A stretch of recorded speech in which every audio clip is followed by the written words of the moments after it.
selanjutnya. Finally aku sudah sampai.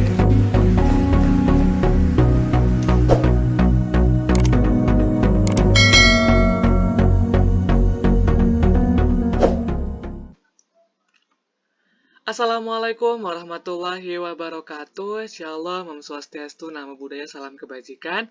Senang sekali hari ini saya Felix Rimba, awardee LPDP PK 180 Padma Wijaya, hadir kembali menemani teman-teman semua untuk memberikan informasi terkait beasiswa LPDP.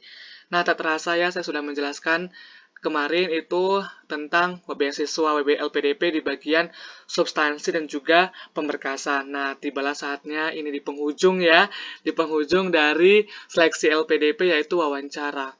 Nah, di seleksi wawancara ini adalah penentu kalian bagaimana kalian bisa diterima sebagai calon penerima beasiswa atau tidak, gitu ya. Karena untuk wawancara ini walaupun ada dua jenis gitu ya.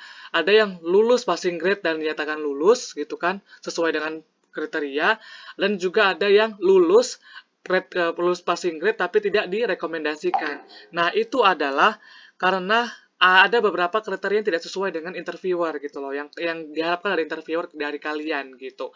Nah, jadi usahakan walaupun nanti nilai kalian itu lulus passing grade dan juga harus direkomendasikan oleh interviewer seperti itu. Karena tahun ini benar-benar saingan kalian tuh banyak gitu kan. Saingan kalian bukan cuma dari daerah kalian aja, tapi satu Indonesia menjadi saingan kalian. Jadi diupayakan bagaimana kalian itu bisa memberikan yang terbaik, do the best untuk menarik perhatian dan juga memberikan informasi terkait dari diri kalian seperti itu. Nah, jadi di sini ada informasi ya, informasi terkait. Yang pertama itu adalah jadwal wawancara. Nah, jadwal wawancara itu dapat dilihat pada akun masing-masing gitu ya, pada waktu yang ditentukan. Nah, nanti kalian tuh bakal dapat setelah kalian lulus tes substansi akademik ya, atau ya substansi akademik atau ujian tulis itu, kalian bakal diberikan email gitu ya oleh LPDP mengenai jadwal wawancara kalian gitu. Kapan jadwalnya gitu kan, tanggal berapa gitu. Jadi kalian itu biar bisa mempersiapkan, nge-prepare ya apa yang perlu dipersiapkan gitu. Nah, di sini juga terkait jadwal, kalian belum tentu juga gitu ya.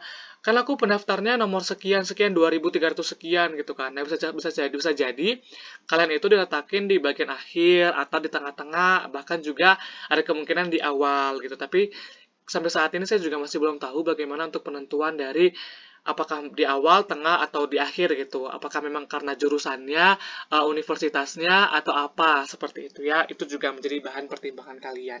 Tapi itu tidak menjadi urusan kalian, yang kalian harus pikirkan adalah kapan kalian ujian.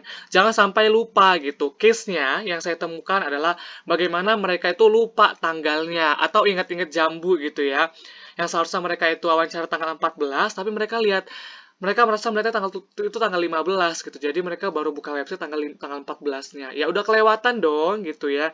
Udah kelewatan dong. Syukur-syukur itu kalau di jam yang belum lewat. Kalau misalnya jamnya udah lewat, ya selesai deh gitu kan.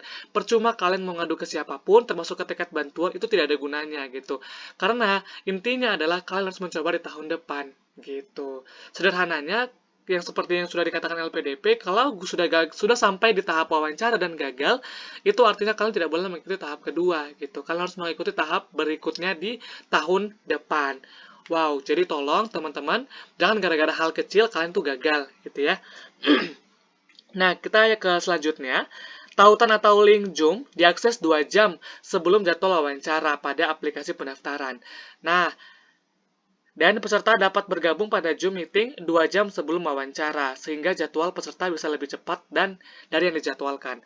Artinya begini, nanti kalian itu kalau sebelum kalian itu ujian, kalian tuh harus buka portal pendaftaran LPDP gitu kan. Kalian tuh harus buka pendaftaran karena nanti di situ bakal dicantumin link Zoom yang akan kalian masukin nantinya. Nah, link itu baru bisa diakses 2 jam sebelum kalian wawancara gitu. Dan kalian itu harus standby, ready, itu 2 jam sebelum wawancara, gitu ya. Apa tujuannya? Tujuannya adalah ketika ada yang tadi salah tanggal, gitu kan, ada yang terlupa, atau bahkan ada yang lebih cepat wawancaranya, tidak menunggu-nunggu. Jadi kalian bisa langsung lebih cepat, atau bahkan, ya bisa lebih cepat sih, kalau lebih lama itu nggak mungkin, gitu kan. Tapi kalau lebih cepat itu maybe, ya, lebih cepat itu maybe, Karena ya kita melihat tadi beberapa kendala-kendala tadi yang dihadapi oleh interviewer gitu kan, dari peserta yang belum hadir gitu kan, lupa tanggal, kemudian juga bisa lebih cepat yang dari yang dijadwalkan gitu. Nah, jadi usahakan kalian itu untuk di tahap ini gitu ya harus benar-benar serius, dicatat tanggalnya gitu kan, jangan sempat kalian itu salah tanggal karena sayang banget kalah sebelum berperang.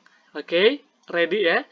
Oke, kalau yang ketiga itu adalah setelah selesai melakukan wawancara, peserta dipersilakan meninggalkan ruangan atau live Zoom meeting dan wajib mengisi survei yang terdapat pada aplikasi.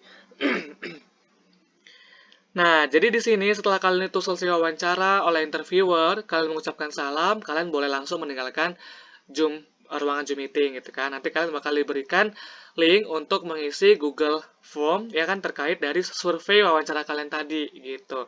Bagaimana apakah memang ada kendala atau bagaimana gitu kan nanti itu pertanyaan itu akan ditanyakan di Google Form itu gitu kan di pertanyaan itu. Jadi kalian tuh jawabnya sejujur-jujurnya aja karena di situ tidak terdapat nama kalian gitu ya.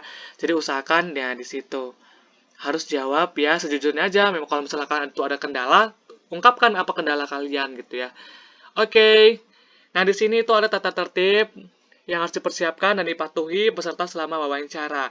Nah, jadi di sini peserta berada di ruangan tertutup, tidak ada orang lain di dalam ruangan selain peserta dan peserta tidak diperkenankan menggunakan masker atau sejenisnya selama proses wawancara. Nah, yang pertama ini kita bisa melihat kawan-kawan bagaimana betul-betul ketatnya ya dari seleksi wawancara ini. Nanti kalian bakal diminta untuk mengelilingkan kamera 360 derajat atas bawah gitu ya. Kanan kiri, muka belakang. Jadi kalian bakal harus memperlihatkan ruangan sekitar kalian itu apakah steril dari orang-orang atau memang masih ada orang gitu. Diupayakan kalian itu di ruangan tertutup gitu kan, memang seperti yang diharapkan. Tertutup, jadi nggak ada sama sekali celah untuk kalian berbuat curang seperti itu. Karena ketika nanti kalian kedapatan ada orang yang lewat-lewat, wow, sudah bisa dipastikan dong gitu ya. Apa yang ada di pikiran interviewer gitu. Kamu tuh nggak sportif gitu kan mengikuti peraturan seperti itu. Dan kalian pasti tahu dong apa konsekuensinya kan gitu.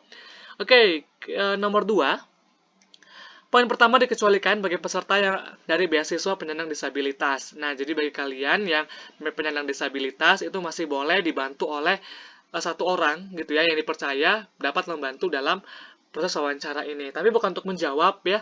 Maksudnya bukan menjawab secara utuh gitu, tapi memang dia hanya sebagai tim-tim membantu saja gitu. Membantu menyiapkan menyiapkan menyiapkan lokasi gitu kan untuk ujian wawancaranya. Itu sangat diperbolehkan gitu karena kita juga tidak boleh ego gitu kan, harus satu orang itu sendiri yang harus mengusahakannya, tidak gitu. Itu dikecualikan bagi orang-orang disabilitas.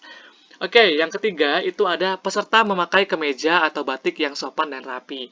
Nah, kalau ini kalian tuh pilih ya gitu, kalian fokusnya dan juga nyamannya pakai batik atau pakai kemeja gitu. Tapi kalau for information, kalau saya kemarin itu saya pakainya ala-ala sidang gitu ya. Jadi biar lebih menarik perhatian dari interviewer, seperti itu. Nah, kemudian yang keempat, alat yang dibolehkan digunakan untuk Zoom hanya laptop atau PC yang memiliki webcam, mikrofon, dan jaringan internet yang memadai. Nah, jadi di sini kawan-kawan, kalian tidak boleh menggunakan alat-alat bantu seperti buku, kertas gitu kan untuk contek-contekan kalian gitu. Karena nanti kan bakal dikelilingin gitu. Ya, seperti itu. Nah, oke, kita ke yang nomor 5. Peserta wajib menyalakan kamera atau fitur video selama proses wawancara. Nah, jadi di sini nanti kalian itu wajib menyalakan kamera apapun terjadi. Makanya sebelum kalian itu ikut ujian wawancara harus pastikan bahwasanya PC atau laptop kalian itu memadai untuk mengaktifkan fitur kamera. Karena ketika kalian tidak mengaktifkan fitur kamera, maka akan terjadi yang namanya hal-hal tidak diinginkan. Seperti itu. Jadi akan mengurangi nilai dan lain sebagainya. Jadi diusahakan kepada kalian itu harus prepare. Jangan kalah sebelum berperang. Usahakan segala jenis teknis gitu kan. Harus ready gitu. Selain dari kalian mempersiapkan pertanyaan-pertanyaan apa yang nantinya bakal muncul gitu. Jadi kalian tuh jangan hanya berfokus kepada materi, tapi juga teknisnya kalian harus pikirkan dari sekarang gitu. Jadi kalian nggak boleh, gampang itu mah gitu kan. Itu bisa di akhir gitu. Oh nggak bisa kawan-kawan.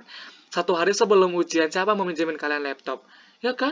Ya kalau mereka itu tidak butuh, kalau misalnya mereka saat itu sedang ujian juga, atau sedang memakai untuk beberapa proyek atau pekerjaan, ya siapa yang tahu gitu. Jadi usahakan jangan pernah bermain-main dengan yang namanya teknis dan juga materi. Itu sangat penting, important. Oke, yang keenam adalah selama proses wawancara peserta tidak diperkenankan untuk pergi ke toilet atau keluar dari ruangan, makan atau minum. Oke, minum diperbolehkan ya. Yang ketiga, menggunakan virtual background di Zoom. Dan keempat adalah merekam atau melakukan dokumentasi selama bentuk apapun. Ya, jadi di sini kalian tuh memiliki larangan-larangan ya terkait dari wawancara. Usahakan patuhi saja kawan-kawan, jangan pernah melanggar apapun yang diperintahkan oleh LPDP karena itu adalah untuk yang terbaik demi kalian gitu. Karena kalau misalnya kalian itu pergi ke toilet, mereka lagi wawancara, kan waktu kalian tuh habis terpotong untuk kalian ke toilet gitu loh. Yang seharusnya bisa kalian manfaatkan untuk menjelaskan siapa kalian dan apa kontribusi kalian untuk Indonesia seperti itu. Nah, yang kedua adalah kalau saya pribadi ya jangankan untuk makan gitu, untuk minum aja ini diperbolehkan, saya tidak sempat gitu loh. Karena saya sudah fokus bagaimana mempersiapkan diri saya gitu kan. Ketika nanti tiba-tiba langsung muncul di layar itu, sekarang giliranmu gitu. Saya sudah ready gitu loh. Jadi teman-teman jangan berpikir bagaimana saya untuk makan, sarapan gitu kan. Jadi usahakan 2 jam sebelum, bahkan 4 jam sebelum kalian tuh sudah ready untuk mandi, untuk makan, persiapkan segalanya gitu. Ya, usahakan kawan-kawan jangan pernah sepilih atas apapun. Nah, jangan menggunakan virtual background. Kalian tuh harus ingat kalau di sini itu bukan lagi bukan lagi webinar gitu kan, harus pakai virtual. Nah, di sini tuh harus benar-benar murni untuk memastikan bahwasanya benar kalian tuh sendiri di ruangan tertutup atau kalian tuh mendapat bantuan dari orang lain, seperti itu. Nah, ya seperti yang kita tahu ya, ini kan juga namanya ujian gitu, tidak boleh direkam. Karena memang takutnya nanti menjadi bocoran bagi peserta-peserta lainnya apa pertanyaan-pertanyaan yang ditanyakan oleh interviewer gitu kan. Ya, plus minus sih itu rugi di kalian juga kalau kalian merekam gitu kan, nilai kalian kurang, nah teman-teman kalian tuh menjadi dapat informasi gitu kan, nah kalian dapat apa? Dapat pengurangan nilai gitu. Nah teman-teman, inilah terkait dari informasi dan tata tertib seleksi wawancara. Saya harapkan teman-teman dapat lebih teliti dan juga mendetail dalam memahami beberapa informasi tersebut. Jangan lupa di like, comment, subscribe, and share informasi yang telah saya berikan agar teman-teman yang lain juga dapat mempelajari dan mengetahui dari tahapan seleksi LPDP dan juga yang terakhir ini adalah terkait dari wawancara. Sekian dari saya. Wassalamualaikum warahmatullahi wabarakatuh.